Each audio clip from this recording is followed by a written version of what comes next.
À 2 jours du vote qui doit entériner la loi, les anti- et les pro-mariage gay ont défilé une nouvelle fois dans les rues de Paris cet après-midi, déterminés à faire entendre leur voix. Depuis des mois, c'est le sujet qui divise les Français. On craignait des débordements lors de cette ultime mobilisation avant le vote. Tout s'est finalement déroulé dans le calme. Diem Kouache.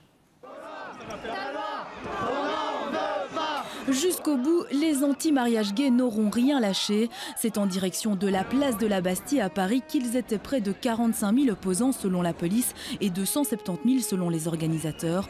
Les manifestants ont emprunté un parcours assez symbolique, le même que celui pris en novembre dernier lors de la première manif pour tous. Et les raisons de cette opposition au mariage homo, elles non plus, n'ont pas changé. Effectivement, on est conscient que la société a évolué, qu'il y a des mœurs qui ont évolué. Ensuite, il faut rappeler que la base, c'est quand même pour un enfant d'avoir un père et une mère. Aujourd'hui, si la tension démocratique est à son plus haut niveau, c'est bien parce qu'il y a un déni démocratique dans notre pays. Nous n'avons pas le droit de nous exprimer.